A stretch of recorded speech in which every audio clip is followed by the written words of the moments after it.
Welcome to Corner of the Galaxy, the show that talks 100% LA Galaxy soccer. We're glad you could join us. Now it's time to sit back and relax as your hosts navigate through the twisting, turning, but never boring world of the five-time MLS Cup champion, LA Galaxy. Hello, everybody. Welcome to Corner of the Galaxy on cornerofthegalaxy.com. I'm your host, Josh Guesman, coming to you on Thursday, June 25th. LA Galaxy getting closer and closer to the Orlando tournament. There are teams in Orlando. In fact, the San Jose Earthquakes were the first team there here in a little bit as well. And we've got a bunch to talk about tonight. A little bit about Julian Araujo. Mike Magee, of course, will making a quote-unquote appearance. At least we're going to get to talk about him on the show as a special anniversary is once again passing us by. And then, of course, we have the MLS Orlando tournament group stage schedule finally came out, and we're going to let you know what all that was and how all that went around. And to help me do that, she's back in the house. It's the cannon herself, Miss Sophie Nicolaou. Sophie, how's it going? I am very well, Mr. Guesman. How are you? I'm hanging in there. Quarantine's starting to... No, you got a Guesman. I got a Guesman, right? I don't know why I just had a complete brain fart just there with your name. It's been too long. That, well, first of all, everybody knows Bruce Arena calls me John Guesman, so that would have been fine. Also would have been fine. Having said that, my Pro Clubs player on FIFA on my PS4 whenever I play, his last name is Guesman because everybody calls me Guesman. Because there's not two S's. So my nickname was Goose. My nickname is Pato. For some reason, I have like waterfowl names. I don't understand why, but my nicknames have always been centered around that Goose and Pato, and other things like that. So yeah, I'm fine. I'm doing great. Seriously, how are you? You have the legend Bruce Arena that calls you by something. That's kind of special. It's because he didn't know me and he was drinking wine at the time. But other than that, it was just fine. So. No, always good. I need to ask how you're feeling, though. I know it's not a great day for you. Liverpool, Premier League champions. Arsenal, not so much. But they did win today. So, I mean, at least we're getting you on a good day where they won. So that has to be okay. It's definitely okay. And I think the other way I get my head around the whole Liverpool thing is the last time they won it was actually the year after we destroyed them at Anfield 89. And, and then the year after... Well, we won it the year after, and then they won it, and then that was it, right? So, no, they won it the year after, sorry. So that's how I equate it, that we kind of destroyed their souls, which is why it took them so long. So, right. Yes, but watching their celebrations, I just, I'm jealous because I look at my team and I think, my goodness, we are so far from that. They've lost 2 games in almost 2 seasons, Josh. There is no asterisk by the Liverpool name. No. I tell you something, though. The MLS Cup will have an asterisk this year. Yes. There's no doubt about that.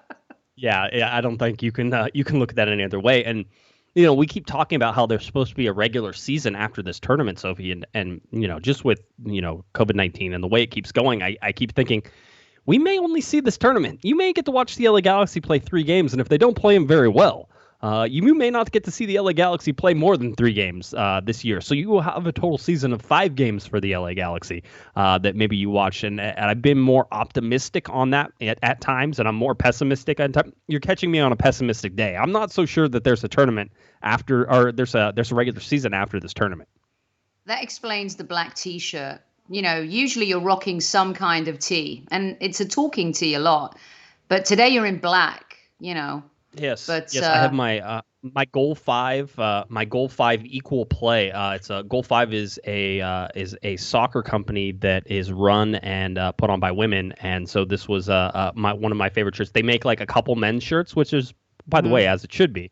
And this is one of the equal play ones. So I thought, I like this shirt. I wear it all the time. So people always either ask me about it, or they give me like a dirty look, and that makes me happy too. So either way, I'm totally about it. I'm like, yeah, you can deal with it. So why are you feeling pessimistic though? Usually pessimistic about the season and what's about to happen, right? Yeah, not life. Yeah. I mean, no. I mean, well, okay. No. In life, I'm fairly optimistic. Everything's going okay in general in life. We did survive a COVID scare at our house, so we thought we were perhaps exposed, and I learned about an hour ago that we weren't. So all of the extra precautions we'd been taking for the last 6 or 7 days now get thrown out the window, and we're sort of like, okay, back to just normal, us being careful and safe and staying home as much as possible. But really, we've been trying to separate even from the people that we have in our small bubble. We were like, we don't know who has it. We don't know if anybody, so just stay away. And then, of course, I was reading the some of the symptoms for this as this goes on.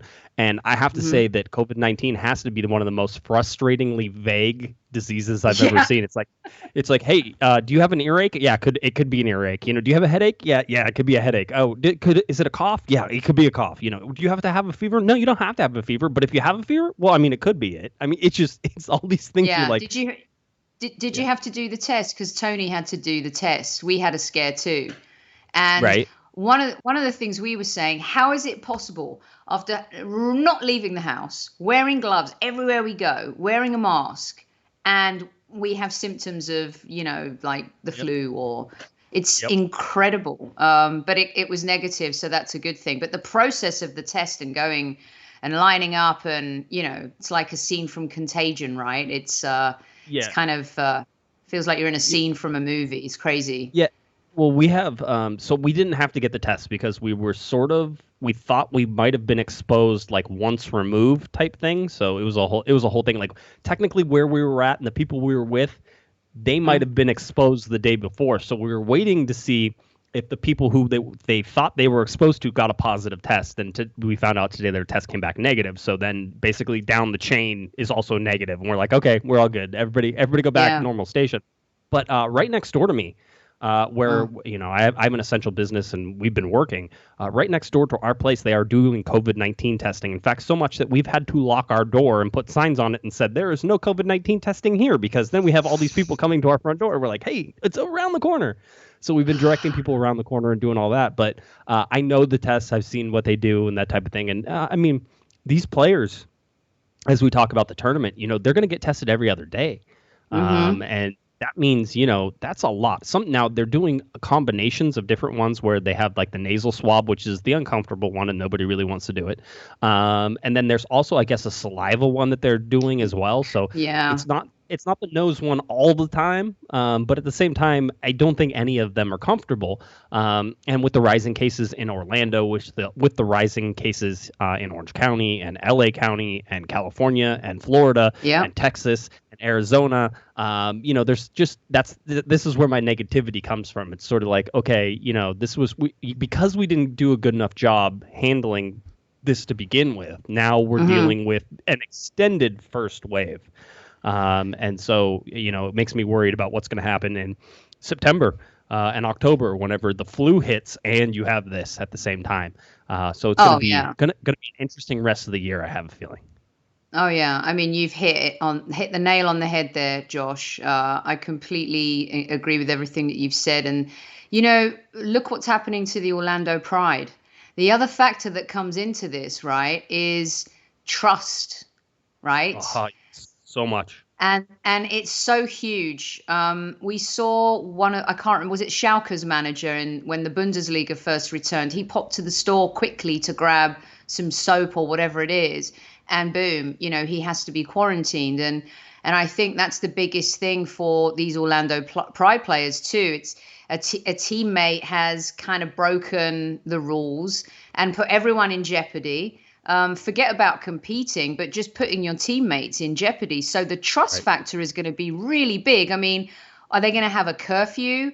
How's this going to work? And how does that trust factor play into it, right? No, I mean, it is. And, it was one of the things you heard players before all this. And I think Bill Hamid was one of the voices, sort of coming out mostly against this particular aspect of MLS is and this return to MLS is he's like, we're adults. Let us go out and be adults and social distance and do the whole thing. And, we'll be adults about it. And it's like, okay, well, we've let people be adults. We've seen it in the German league, and we've seen it now in the NWSL. We let people be adults, and for one reason or another, just like everybody, they're like, "Oh, don't worry, we're not going to get it. It's going to be fine."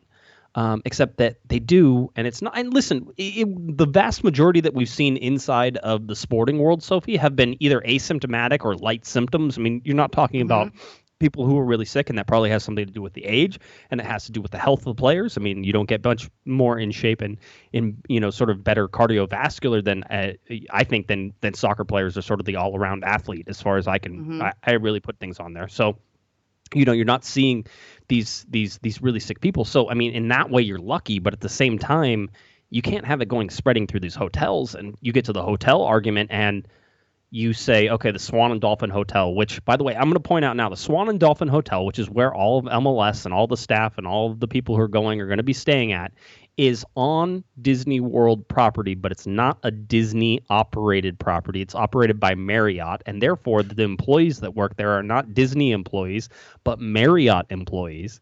And really, when you look at all of these things that are sort of happening, is that MLS made all these deals with Disney to play at the Worldwide of Sports, to have ESPN do it. These are all Disney deals. And ultimately, even though it's on property, it's technically not even a Disney hotel or a Disney property. And so there's less control, I would say, of the staff than if it was Disney. You might be able to work some things out with Disney. But with Marriott, they're not testing the people who are working at the hotels.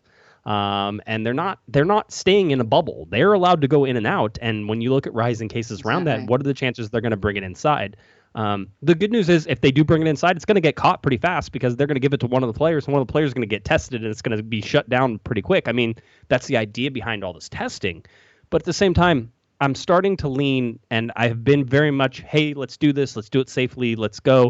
And I'm starting to lean very much on this now, Sophie, which is, why are we even trying this? Why is there even a tournament? Why are we putting people?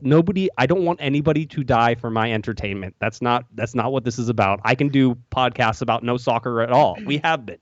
But it's starting to get to the point where I'm asking, why are we doing this? Money. Yeah, that's the only reason, and we all know that. And the moral question of why is, I don't think there's an answer to that, because I think most of us believe that right now in this climate, with the way everything is escalating and progressing and again shifting gears, this virus is a beast on its own. I mean, even Fauci was saying the other day that he's never quite seen anything like this. There's that unpredictability factor to it. And I'm not sure, and you can correct me if I'm wrong, Josh, but didn't someone in the Orlando Pride had a false negative or a negative test on the Tuesday, and then they tested positive like just a few days after? And so the space in between, which is what you were saying just a few minutes ago, I mean, it's very high risk. And when you're talking about hotel employees that come and go as they please, they got to go home, they got to come to work, and there's going to be a player. There always is. Someone is going to escape lockdown and do something daft.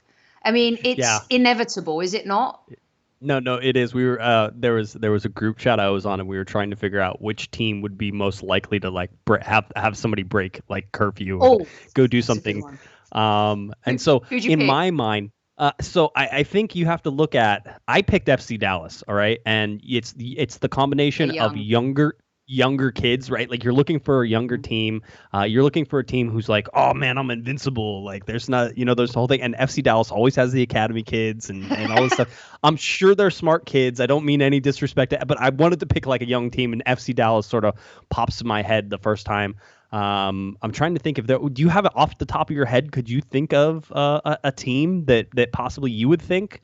I think just because I don't know why the New York Red Bulls came into my mind, only because right. Maybe because they fail at every level in the playoffs, and this team that promised so much, and I don't know why they popped into my mind, and I don't want to pick on any player and say anybody's name. I know.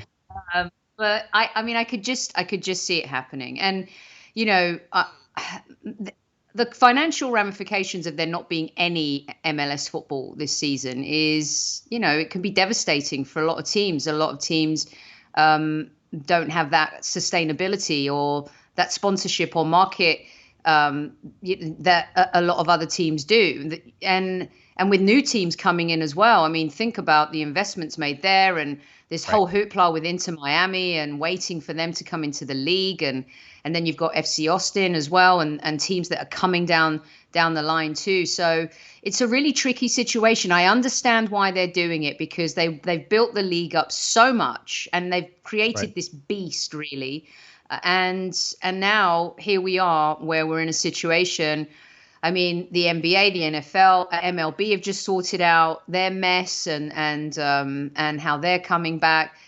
And, it's just going to be really tricky to control the situation. And I hope that people come, out of it completely unscathed.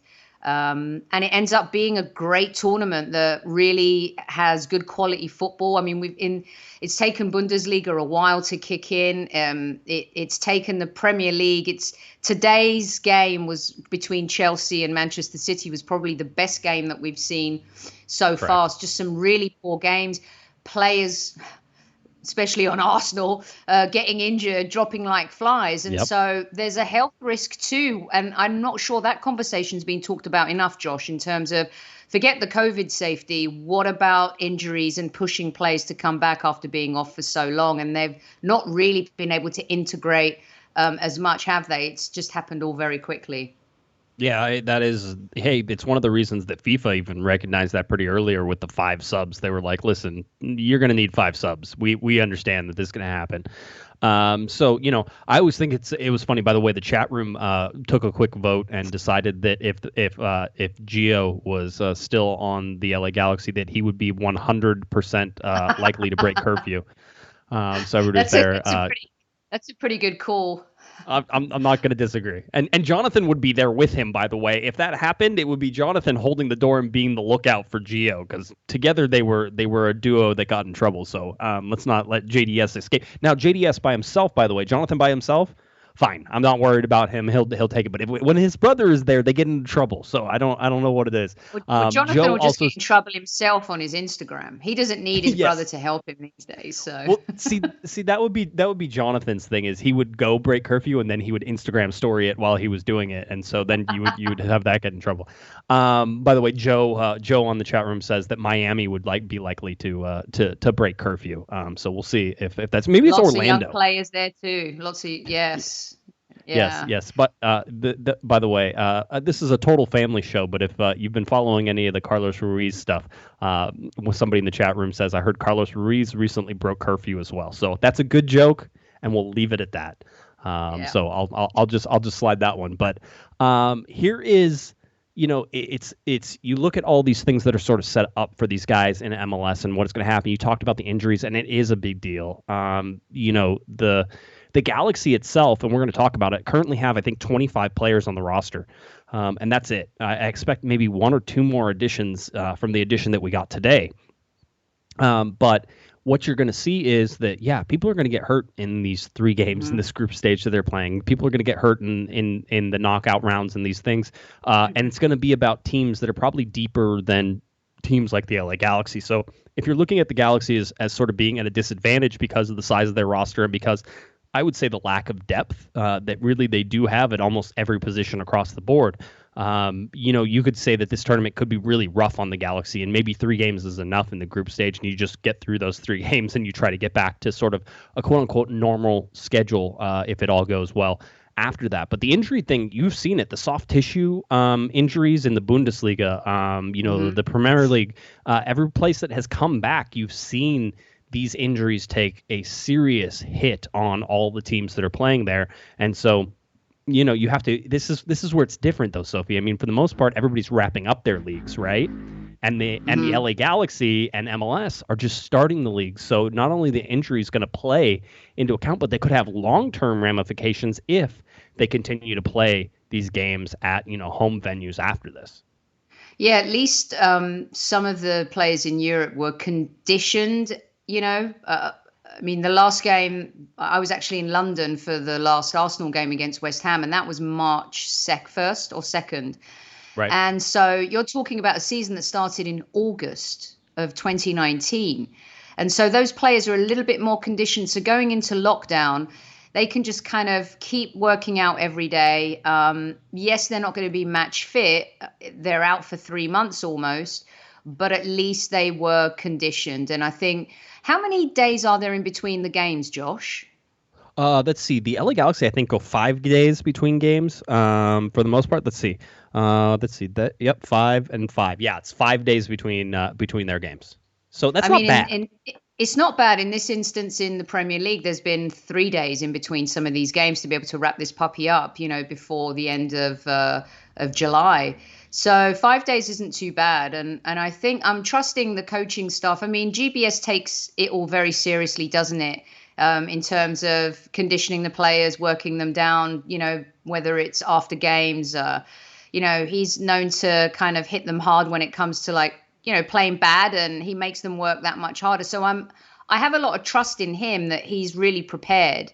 And so are his staff for this moment and this part of what, the squad has to do. The question is, have the players been looking after themselves the way they should? And that's always a big question. And there are always going to be a couple that come back a little bit overweight. Rumors of players even in the Premier League coming back, not having kind of taken care of themselves, maybe had a bit too much during lockdown as well. So we'll see how that plays out. Hopefully they'll come out of it unscathed. Yeah, I mean the time between games I think is fine. The 5 days I have no problems with, and as John in the chat room, there's no travel. Yeah, exactly. As John in the chat room was saying, there's no travel either. So, what is it? The games for me are spaced fine. The real problem is that they haven't played competitively against anybody besides themselves, and that just happened recently. But they haven't been competitive or game shape or anything like that for, since March 12th. We've done, this is our 30th show in quarantine. So March 12th, I did a solo show by myself on March 12th was the day that the league shut down, and that was the last one that was in the studio. And now we've done 30 shows away from the studio, if my math was correct on all that. So this is the 30th show that we've done while the whole thing has happened, without any soccer being played. I mean, it's an extreme amount of time. You figure we do 2 shows a week. We basically have 15 weeks of shows that we did. And there was no soccer being played, no competitive soccer. Now the guys are back to training now, which is great, but they're not in game shape. They're not going to be in game shape. And you can expect in sort of this tournament setting that it's going to be more of a preseason type tournament anyway, but it's competitive and it counts, and there's not unlimited substitutions. And Guillermo Barros-Schelotto is already a guy who doesn't even use the 3 subs whenever you give him 3. So what's he going to do with 5 subs, I think the only way you ever get Guillermo to do all 3 subs is if you give him 5. So that way he only has to use 3 of the 5. I think he's under a tremendous amount of pressure. Even though this isn't a regular, normal MLS season, I think there's only one thing that matters for LA Galaxy. And I'm not dismissing any of the other players. Obviously, the team has to come well. They have to gel well. Some of them we've seen and we know what they're going to offer and who they can be. We'll get to a newbie in a little bit. Right. But there's only one thing that Galaxy fans want to see, and that is Chicharito lighting it up and giving the club its ROI and really standing by Carlos Vela and being able to perform the way Carlos Vela does, whether you like Carlos Vela or not as an LA Galaxy fan. What you want to see is Chicharito becoming the man and dominating that entire tournament. And that is the most important thing for LA Galaxy. This is a huge signing. And it's not gotten off to a great start, but to be fair to him, it was 1 game. And, a lot of hoopla coming into this, but there's been a lot of hoopla. There's a lot of marketing behind him, big contract as well. Right. And that's the most important thing, Josh. Nothing more, nothing less. He's got to perform. Otherwise, pressure's going to be on big time. I mean, does this because this, as you said, the asterisk is certainly going to be listed next to the MLS Cup. Anything that sort of happens this year is thrown with an asterisk next to it. This tournament is an asterisk on an asterisk, so there's like 3 of them next to each other in order to figure out all the different things you have to quantify for this tournament. But does it release some pressure on Chicharito because of that? I mean, so let's say he gets out and he's lukewarm for the next 10 games, but he's starting to find his footing and the Galaxy are figuring out how to play with them. I mean, does it any of this matter this year? I think it does, because if anything, I think there's going to be more of a spotlight because of the uniqueness of what the league is doing in order to be able to complete a season, right? And be able to hand out, the big shiny trophy at the end of it. I really do. It's going to get coverage on, I think, maybe channels we haven't seen before, at the beginning at least. If it continues to be exciting and fans are into it, then, it's tough to get people to watch certain games unless they're in that market. But there is going to be a little bit more of a spotlight on this, I think, especially with COVID. The media are going to be ready to jump on anything. But when it comes to the football, I just don't think the standards should drop or change regardless of what you are doing, where you are playing, and, what tournament you are playing in. So I do think that he needs to, I think for confidence, Chicharito's the kind of player too that when he's not scoring, he can go into this shell. He loses that confidence, and I think he needs to get off to a fast start, score a couple of early goals, and really kind of get into the groove of playing in MLS and playing with this team, and hopefully gelling with the likes of Pavon and Jonah and the rest of the team. Yeah, I mean, that's going to be interesting. Let's go to the signing. Let's talk about the signing the LA Galaxy did today. This is one, chalk up one in the Josh column. I have been saying since the beginning, since preseason, that the LA Galaxy should have promoted this particular player, and today they finally did. Now, I have some background on that, so that way I can tell you sort of what was really happening. But Kai Koreniuk, midfielder with LA Galaxy 2, the LA Galaxy 2 2019 Player of the Year, a guy who was by far, I think, the best prospect in preseason from LA Galaxy 2. I thought he was the best player. He had the best pace. He looked the most dangerous. He looked like he was ready for Major League Soccer more than any other person who was on LA Galaxy 2, and it wasn't even close. But the LA Galaxy get Koreniuk up to the senior team. He's an interesting dude. He was born in Florida on the East Coast. His mom is Dutch, so eventually he went, and growing up playing soccer in Florida was cool, and then he decided that he wanted to go to the Netherlands and play soccer for 6 years. So he went over there and played in the Netherlands and learned the Dutch way of football in the Netherlands, and then he came back and joined LA Galaxy 2, did some different things, but now he is up with the senior team. One of the things he said in one of the videos, he goes, "I'm fast, I'm good on the ball, I feel like I'm pretty creative, and I can make things happen around the goal." I like the simplicity in that statement, which is I'm fast, I'm good on the ball. By the way, he's correct on both of those. He's pretty creative. He definitely has a creative flair, more so than I would say the standard sort of American player. This is a guy who has creativity, Sophie, I think, in sort of the professional upper level MLS talent ways than maybe the lower level. Like, I see guys at lower levels do things with the ball, and you're like, oh, that's really cool. You could never do that in an MLS game. You get killed. Koreniuk seems to understand the timing in his head and understands how things work. His finishing is decent. I think it can be better, and I think he knows it, but he has a quick foot, which I like better. That he doesn't have to hit it hard all the time in order for it to go in the back of the goal, and I think that's a great thing. So I think this is the exact signing the LA Galaxy should have made at the beginning of the season.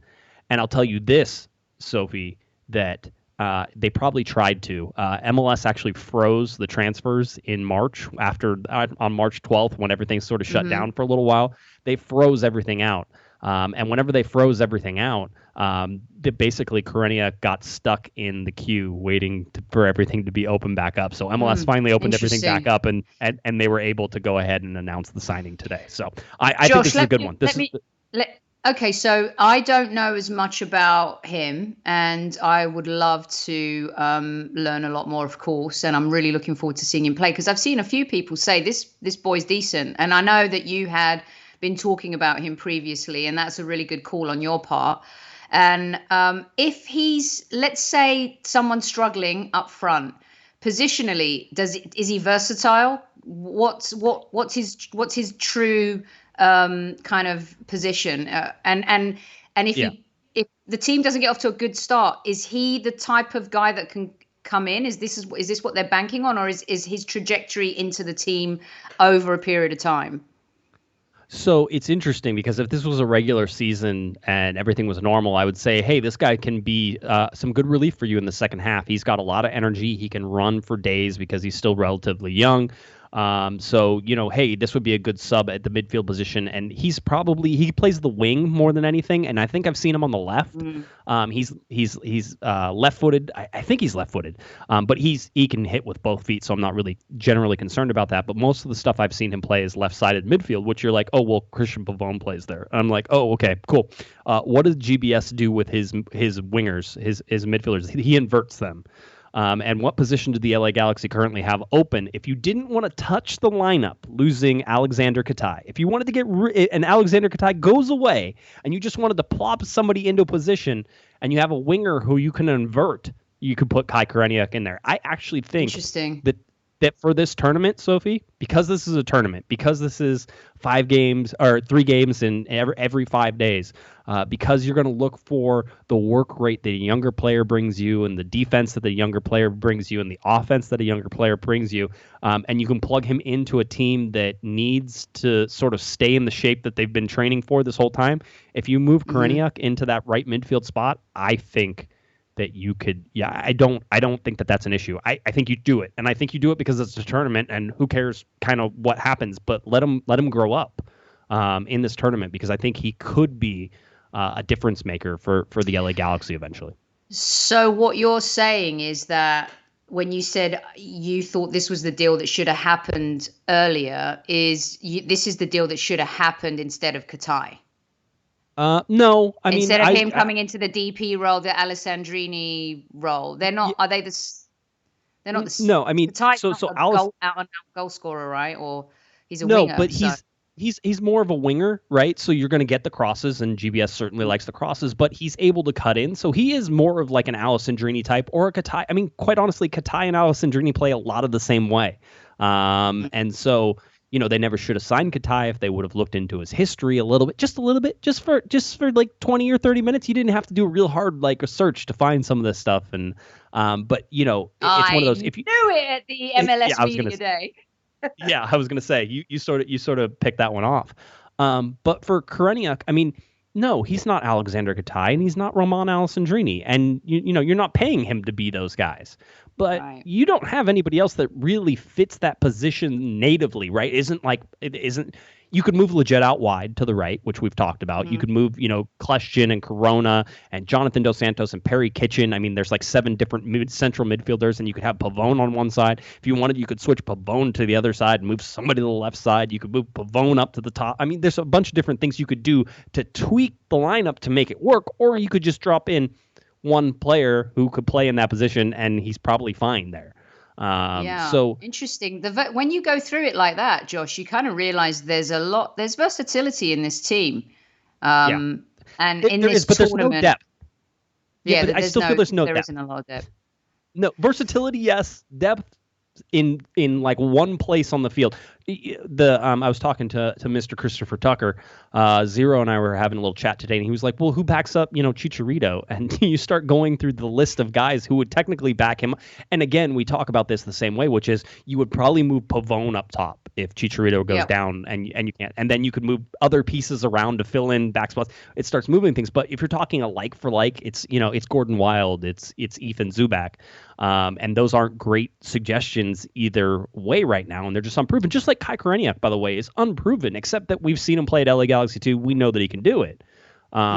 So it's those people were asking. Justin asked, would I rather have Efrain Alvarez or Kai Koreniuk on the wing? And Efra needs to stay as far away from the wing as possible because he's not fast. So you put him in the center of the field and let him play make.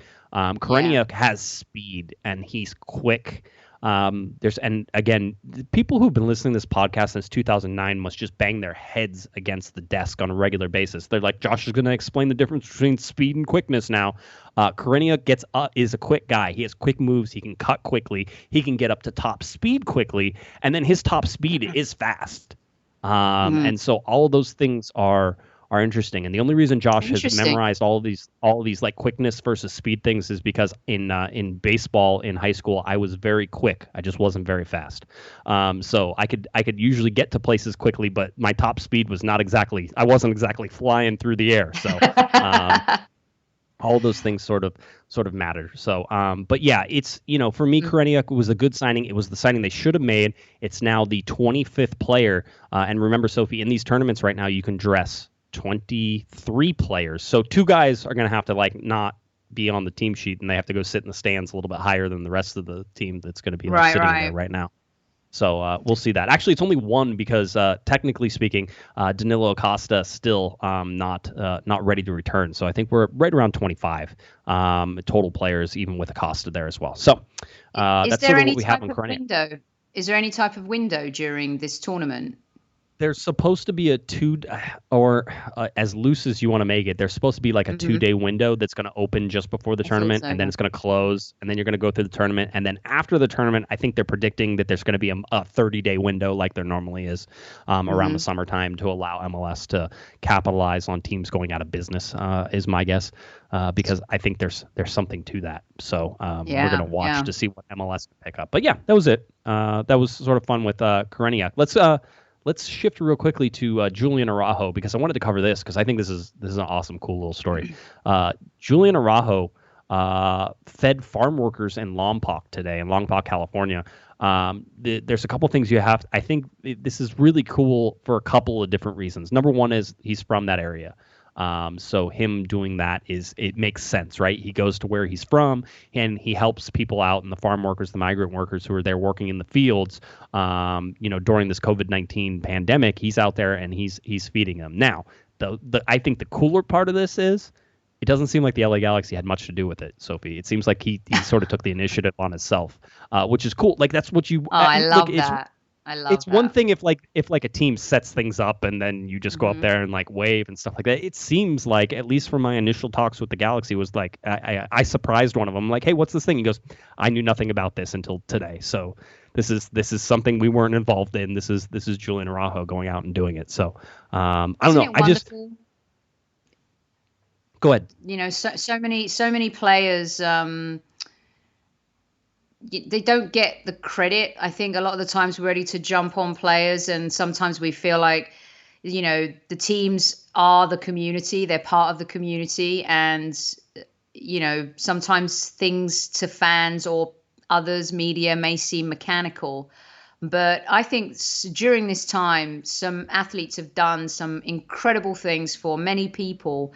And I think it's just been wonderful to watch. And the fact that he's done that off his own back without having to wait for the PR team to say, hey, we got to go do this. I think it's great. I think it's a wonderful story, and one of many, Yeah, no, it is. And and by the way, you tip your hat to the LA Galaxy as well, because they've been feeding people and running different programs and doing stuff and getting out in the community. Amazing and making stuff. sure. So that's all. I mean, I don't want to say that, because Julian did it without the Galaxy, like the Galaxy were useless. That wasn't the point. The Galaxy are doing lots of things, but Julian is that how it came across? I don't know. Sometimes no, that was from me. I was more worried. Like I don't, no, it's correction. It. By the way, people were saying, hey, but clearly they're signing people. We'll go back to the transfer window for a second. Clearly they're signing people because the window's open because they're signing people.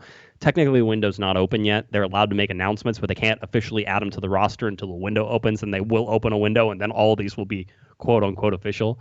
But that's what's happening right now. So technically the signings, from what I understand, there will be a window. It'll open and allow everybody to sign people that they have basically already added to their rosters, and then it'll close again. It's more of a housekeeping window more than anything else. So right, yeah. I thought I'd ask because I thought I'd seen a couple bits. So yeah, going to be interesting. Yeah. Very interesting.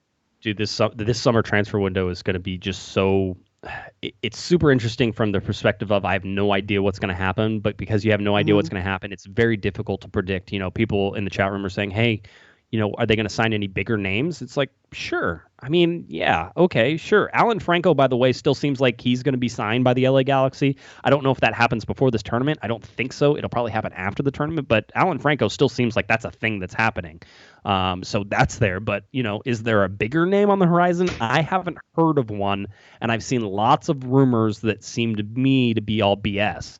I haven't been able. I've been watching them. I've been checking. I've been doing the things. It's a little harder now that I have, a 6-month, almost 7-month-old who screams all the time. So it's one of those things. It's like I don't get to write as much as probably I used to on some of these things and tell you that you got Larry for that. Don't worry about it. That's right. Larry Morgan, not on Twitter. I miss Larry. We're gonna have to get Larry on the show too, and do all this. Okay, let's go now to a 9-year anniversary. Now, funny enough, this 9-year anniversary shares the anniversary with Eric the Portuguese Hammer and his wife. It's their anniversary tonight, which is why Eric took the night off, and which is why we get to be graced by the style and poise of Miss Sophie Nicolaou over here. Happy anniversary to the Hammer. Yeah, absolutely. The Hammer and Mrs. Hammer. Or would it be Hammer and Nail? No, I don't want to go there. Okay, so 9-year anniversary, different sort here of Mr. Mike Magee and his goalkeeping masterclass, and it's always fun. Sophie and I were talking before we started that I love to talk about this, Sophie, mostly because I was there, but also because this is outside of the Zlatan debut game. This is the most iconic LA Galaxy game that ever got played. It's like number 2 to Zlatan's debut. That's this game where Mike Magee had to come in after Donovan Ricketts broke his hand in the game and Josh Saunders entered in the 24th minute, and then Saunders gets in a little scuffle with Lenhart, and Lenhart was being pure Lenny on this in the 43rd minute, gets a red card for Saunders. So now the LA Galaxy have no goalkeepers. Then Mike Magee, as the story goes, and as he's told us multiple times on this podcast, and most recently on the 700 show, that he didn't know what he was thinking. It was probably a bad idea, and he decided that he was going to go play goalkeeper. And Bruce was like, "Yeah, sure, put it on. Let's see how that goes." And then he ended up making 4 saves. I talk a lot about this game for a couple different reasons. One, Sophie, is because there was the whole Greg Berhalter thing, which I've sort of beaten to death, which is Greg Berhalter beating to death Steven Lenhart for the rest of that game. Just kicked in the shins, kicked in the heels, stepped on the feet, everything. The referee saw the whole thing, never blew the whistle because he was like, nope, after that, I'm not giving you a benefit of the doubt at all. So Lenhart was on the game or on the ground for a lot of this game as well. And then the other part, though, that I don't think we highlight as much, Sophie, is that the 2011 team in this game in particular highlighted the fact that it wasn't just one person. Everybody talks about Mike Magee playing goalkeeper, and he deserves all that credit. But go watch the defense that was happening in this game as San Jose was trying to, playing a man up. Sophie, for the whole second half, was trying to go out there and score goals against Mike Magee, and the defense was like, we're going to give you some shots, and they're going to be from outside. And for the most part, they just let them shoot from outside. But anything that came in, any ball that bounced in there, the defense jumped on it. The midfield was back there, and they were all playing for a singular reason, which was our backs are up against the wall, and we know that we can stop this team from scoring, and we know we can frustrate them. We know we can do this. And it was that singular mind belief and the sort of the singular action that was going on there that you don't see in teams now, and that you haven't seen probably since 2016. 2017 was a horrible year. You certainly didn't see it didn't see it in 2018, didn't see it in 2019. There has been no singular sort of focus from these teams, but you saw it in this game in 2011. That was his game, though. I mean, that was just one of those moments. You love to see it in football. And I've seen it before in English football when a player has to get in goal. So I think John Terry had to do it once for Chelsea as well. He was brilliant. I mean, at one point, he was enjoying the theatrics of it. He got into the role. He really enjoyed the moment. And I think what it was about that team that trickled throughout every player was there was a arrogance, but a confident arrogance. It was it's true. You just don't see that these days. And I feel like that era of that team, they felt like they could beat anybody. I know football's like that, you could beat, but they believed it, and seeing him getting goal, and he wasn't the tallest player on the pitch either. But also, what a lovely guy Mike Magee is, though. I mean, he's just one of those players where you really enjoyed covering. He's so smart. He was always great to talk to, always friendly. And that game was a lot of fun. I can see why you like it. And I cannot believe it's been 9 years, Josh. You've blown my mind with that one. I know. It feels long. It's funny. I wasn't even a credentialed member of the press in 2011. So I did not go visit in the press box then. I was in the stands for this particular game. So that was It was craziness. There's even a side thing. Technically speaking, after this game, and like immediately following this game, it was the U.S. versus Mexico, I think, in the Gold Cup final, and it was when Giovanni Dos Santos scored that goal against the U.S. men's national team. Oh wow. I actually, and we had been talking. I was telling my wife this today. I had been talking to, but we were not quote unquote officially dating yet. My wife was living up in San Jose at the time. I went up to San Jose with a buddy, and we knew each other. And so after the U.S. men's national team lost that game and stuff like that, I was at the bar with my buddy. I called up my friend at the time, and we went to the Cheesecake Factory. It was me, my buddy, and my wife went to after this. I go, do you remember that day? She's like, yep, I do remember. It was close to when we really started, like, being serious about the whole thing. So I thought it was just funny that that was one of the things. So it was 9 years ago that all that took place, which is kind of funny and interesting to see. So I love how some of the memories of our life, yes, are triggered by sporting moments, and I'm eternally grateful for that as I get older, because the memory, I think I have a good memory, but you do start to forget a few things. But sports and movies, like when I worked in the entertainment industry as well, I could always, the release date of a movie I could equate to, a moment in my life. And that was a fun time. It was a fun to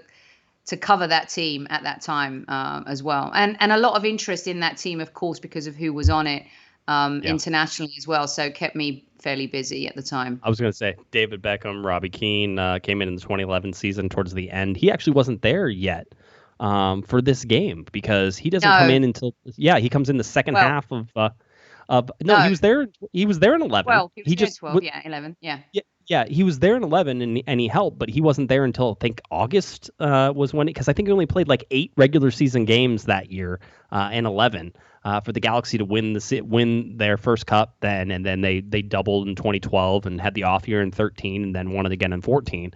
But Robbie Keane was there for 11. He just didn't come in until the mid-season, so he was not there for Mike Magee goalkeeping day. So all interesting stuff. It's fun to sort of sit back and think about those times. Let's go now to the MLS Orlando tournament. The group stage, the schedule finally came out. We talked on last Thursday and on Monday about how MLS had just sort of mishandled and mismanaged some of the scheduling and the TV negotiations and everything else, and it drew on way too long. We talked about teams showing up today and yesterday. San Jose showed up yesterday. I think Orlando was supposed to show up today. I think FC Dallas is one of the ones that shows up here in the next couple of days as well. So they're all starting to sort of head that way. And we told you that the LA Galaxy would depart the first week of July. We're going to narrow that down. Basically, we expect that the LA Galaxy, right now anyway, and this could all change, will arrive in Orlando around July 6th. And basically, they have to be there on the 6th because they have to be there 7 days before their first game. That's part of it. And I don't think that they're going to spend a moment there longer than they have to. So it looks like July 5th, July 6th should be that day that the Galaxy head to it. But we finally have a schedule, Sophie. We know when the LA Galaxy will play, and if you go on lagalaxy.com and /schedule, they will tell you the times, they will tell you which games. You already knew the group that the Galaxy were in with the Portland Timbers, with LAFC, with the Houston Dynamo in Group F. So Group F will start on the very first game for the LA Galaxy is on July 13th. This July 13th day, they will be the second game. The first game will be the Group F starter, which is LAFC versus Houston Dynamo at 8 p.m. Eastern Time, 5 p.m. Pacific Time on Fox Sports 1. And then the doubleheader on that is the LA Galaxy versus the Portland Timbers. So the Galaxy will start off Group F against the Portland Timbers at 7:30 p.m. on July 13th. That game also on FS1. A good way to start, Sophie, if we're sort of looking at the teams and where they rank, and I will certainly say that Houston plays the Galaxy tough, Portland plays the Galaxy tough, and we know LAFC plays the Galaxy tough, so it's not exactly a cakewalk, but Portland might be the best game to sort of open with, being you've already played Houston and know that they're probably going to be a tough sort of matchup already. But it's going to be Portland to start with. Does that give you any sort of trepidation if you're the LA Galaxy? No, I think it's like when you're playing in Copa America or the Gold Cup, the Euros, the World Cup. You always want that first game to be the easiest team in the group. Right. You don't want to start off with a loss. You know, a draw or a win is always good. It's that sounding teams out and being able to play a team that I think in this group in particular, I think everyone will agree, and as you've said, that Portland is the easier of the three. And to me, the whole draw was just a joke because come on, that was. I mean, we've talked about that, haven't we? It's just we have. No, it is, and it stays that way. Do you think any of these teams? Do you think the Portland Timbers were like, "Whew, thank God we got the LA Galaxy"? I mean, because we always think of this from one side. Let's flip it and think about Portland for a second. I mean, they didn't want to play LAFC, certainly. I don't know what their record is against Houston and whether or not. See, for the Galaxy, the Galaxy and Houston always play games that are tough games, and that. And quite honestly, Portland, although I was talking to a player and we were talking about Portland, and they're like, come on, we always play Portland good. And I'm like, yeah, except for last year where you got blown out 4-0 in consecutive games because you played one of them was a US Open Cup game, one of them was a league game, and it was 4-0. I go, except for that, it was fine. And they did beat Portland at home last year, so they technically split the regular season with them. But also it's a different scenario, right? Portland at home they've got the crowd behind them. LA Galaxy at home sometimes have the crowd behind them with this particular team. I think we're going to see it. We would have seen a major difference to that with Chicharito coming on board, this season. So it's going to be a little bit different. And yes, I do think right now teams think they can beat LA Galaxy. Yep. The mental makeup. I'm not equating them to Arsenal, but there is something about Arsenal that they've fallen because they've lost their DNA, their culture, their toughness, the mental strength that they had.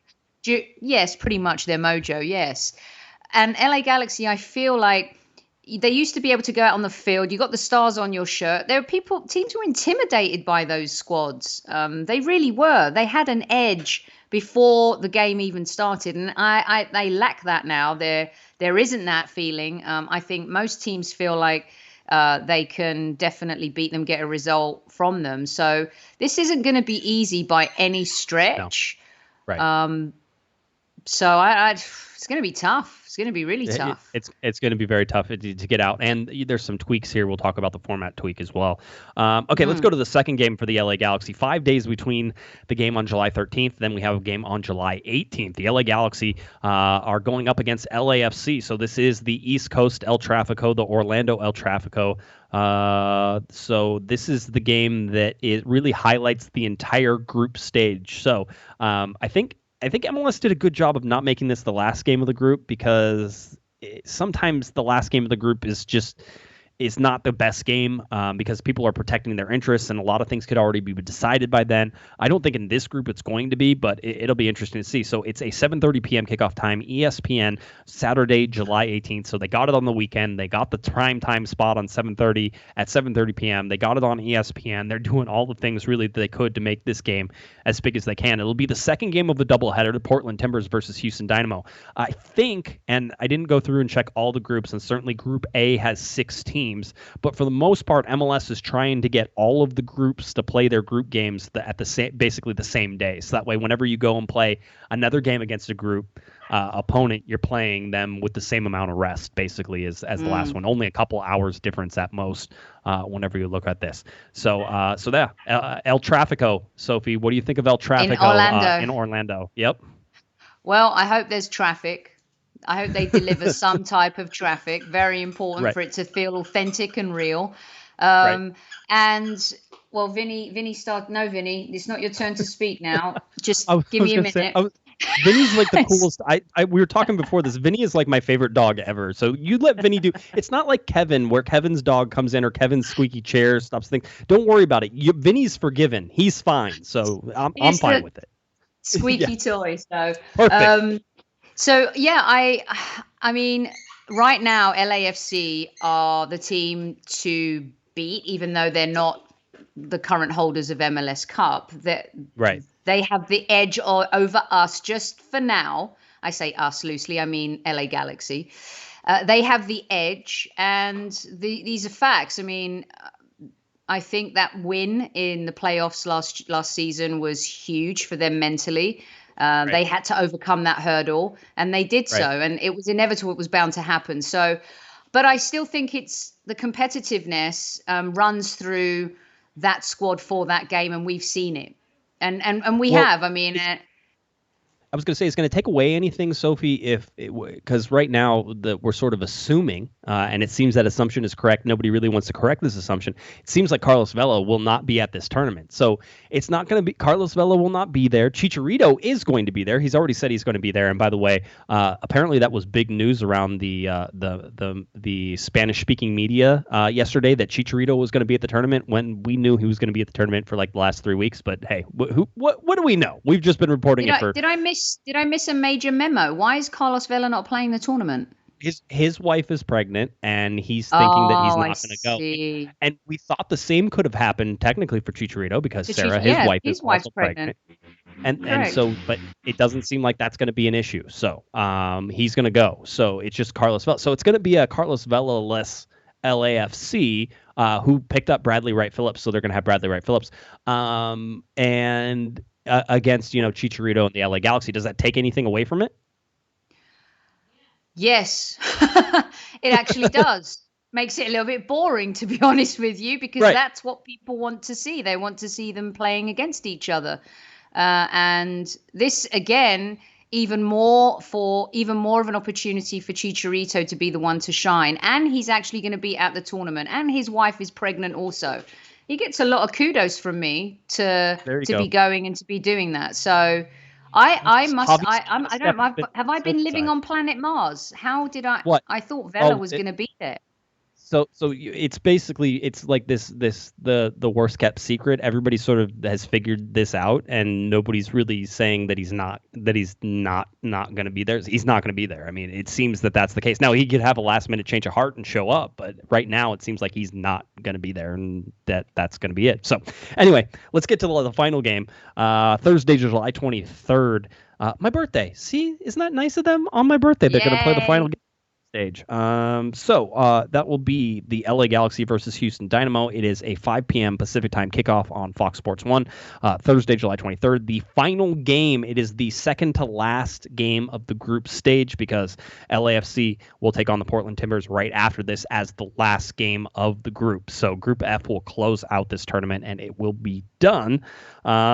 And really, it's going to be a rematch of a game that we've already seen, Sophie. It's been 1-1. We saw that game in Houston. We saw the Galaxy look sort of listless in that game. Christian Pavon with the only goal, the assist, David Bingham from the goalkeeper. So playing that direct soccer. So you look at all thdo you think? Now, the LA Galaxy have to finish first or second in the group to advance, or they have to be one of the 3 best third place teams. And it used to be one of the 4 best third place teams, but they actually decided to do something smart, which is in Group A, the top 3 spots in Group A, who has 6 teams, all get to advance, which makes some sense, by the way. Even though it's a screwed up little tournament, it actually is more fair comparing the results and the percentages of advancement. That evens things out a little bit. I actually think LA Galaxy will finish first or second.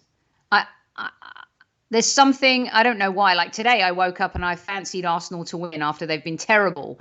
It's just one of these. It's a gut feeling based on something we've never seen or done before, and we don't know how everyone's going to be in this situation, and especially coming out of a global pandemic. But there's no reason why they can't progress. And they just haven't played together enough. And it's going to be interesting to see how Pavon and Chicharito do, Joe. I think they're very important. It's all about those guys. And I think that, would you say the defense is improved from last season? There some terrible mistakes last season. I think that's going to be the key.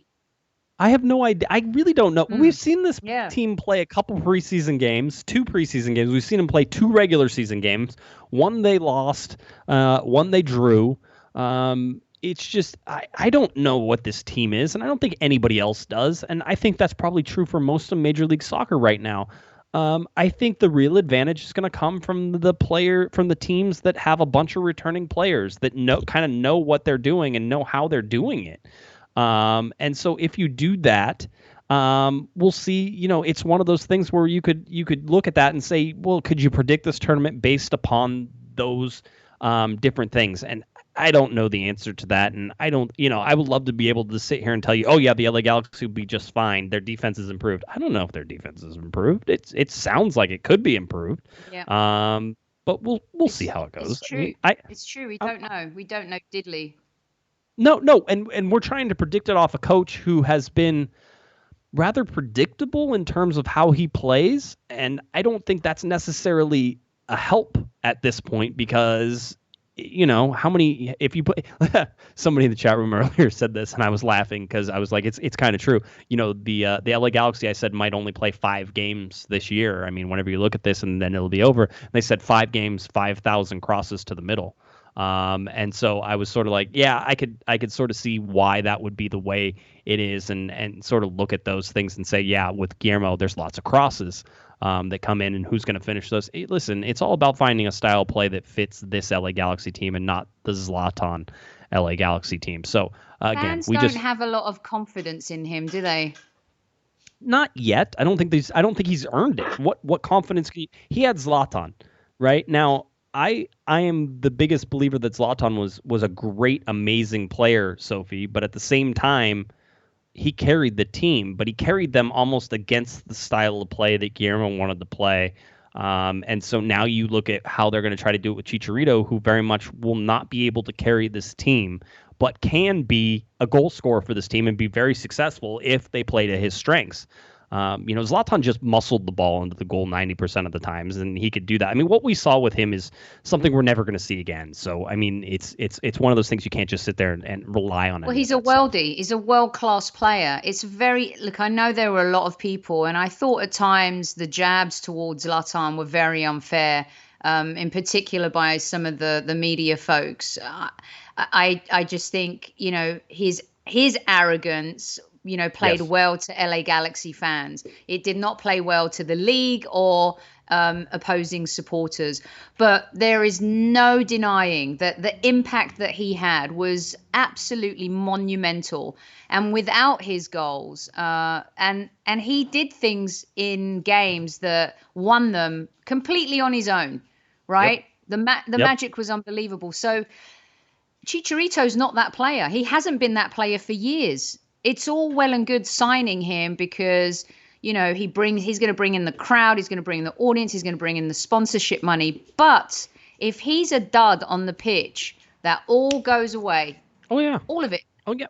Well, I mean, it's anything, and that goes for any player. I mean, if, David Beckham came over and the Galaxy didn't get the results and he was almost run out of town by the fans because of the fact that, one, it seemed like he didn't want to play with the LA Galaxy, and two, they weren't producing the results, Sophie. And if you don't produce the results in Los Angeles, you're going to get run out of town. I don't care who it was. Same with Zlatan, by the way.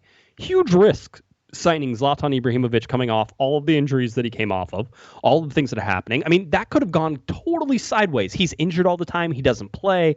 All of these things happen to where, Zlatan is a total bust and it comes through. I mean, listen, as much as people would like to forget that Steven Gerrard played for the LA Galaxy, you look at that, Sophie, and you can say, hey, Steven Gerrard was a world-class player that could have come in and really done some crazy good stuff for the LA Galaxy, and it didn't work out that way. He was injured all the time, and now everybody's like, Steven Gerrard never played for the LA Galaxy.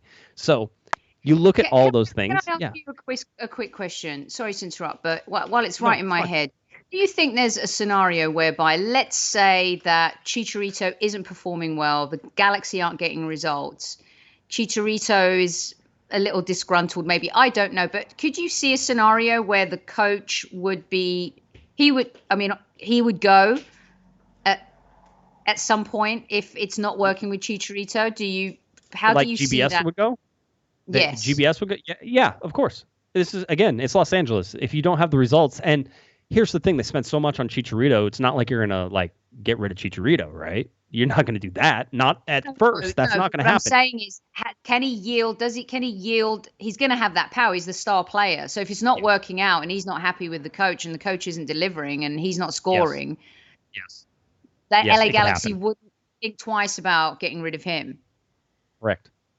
Yeah, GBS could be on the hot seat if things don't work. Now, I don't know if nothing happens this season. It's just not concrete enough for it to happen this season. So this season is just too weird for anybody to take anything from the season. That's why this transfer window that's coming up in the summertime, if the LA Galaxy have a chance to get like the best available player, I don't care what position it is, just get it. It doesn't matter. I don't care if you have 17 other players who are in line. If somebody comes up and is the best central midfielder that money could buy, then you go out and buy him and you offload a designated player and you make the changes and you throw caution to the wind because this season is a mess. So you're building for next season. This season is like, again, I don't know why we're playing it sometimes. It seems like it's useless. Yeah, I agree with that. But as long as, as long as they don't sign Balotelli, I think that would be a huge mistake. Surely that's just his agent. He's re-signed, I think, with his with Brescia for another year or whatever. But I think so. But that would be a huge mistake. It would be. Let's get real quick to the last thing, and then we'll close this up. Just real quickly, the LA Galaxy 2, so the USL team for the LA Galaxy, did get placed into Group B. They're doing different groups in different regions, and so the LA Galaxy were placed within the Western Conference and within their region. The teams they'll be playing is Las Vegas Lights FC, which no longer have Eric Winalda, who just got fired last week. Orange County SC, so the Orange County team that's close to me down here. Phoenix Rising FC, which is one of the better, I think, Western Conference teams and has always been really fun to watch. And then San Diego Loyal SC, which, of course, is coached by Mr. Landon Donovan. So that's the group that they're in. I think the top two teams advance out of that group in order to be ready for the USL Championship playoffs. So it's a mess of a league, just the same as MLS is a mess of a league right now. But that's where they're at, and I just wanted to give everybody a heads up that that's sort of what is going on with the USL. So, all right, Sophie, did we? I think we covered everything, right? I know. Dang. It was quick too. I mean, the time flies. I that's why it's always so much fun. I just get talking with Sophie. I have show notes, and then I completely forget what I'm talking about in the show notes, and we just have a nice discussion. So it's always more fun that way, anyway. So, sorry Sophie, if I veered you off track. Nobody could possibly do it. It's impossible. No, it's all part of the show and all fun, and I think everybody had a good time. So, why don't you tell people where they can find you there, Sophie, and we will get on out of here. And that's the tea. You can find me at Soccer Diva and also at Highbury Squad. Thanks again for having me. Always love talking to you, Josh. You rock it here and do such a great job. And thanks to everyone who is listening as well. Awesome. Let's see how this thing shakes out. Yeah, it'll be a good time. All right. If you're looking for me on Twitter, it's at Guesman, JGUESMAN, and of course at Galaxy Podcast, cornerofthegalaxy.com. All of our podcasts, all of our videos, all of our articles right there. That does it. Galaxy. Big close to Orlando.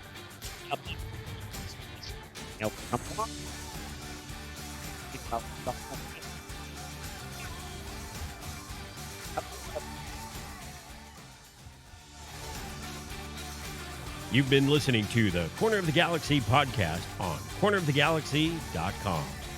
You can follow the show on Twitter and Instagram at Galaxy Podcast, and be sure to check out and subscribe to iTunes, Stitcher, and Facebook by searching for Corner of the Galaxy. Fans, we thank you for listening, and we ask that you be kind and courteous to your neighbors as you leave the podcast. We thank you for joining us and look forward to seeing you again. Until then, I'm Michael Araujo, and on behalf of the entire Corner of the Galaxy crew, goodbye, everybody.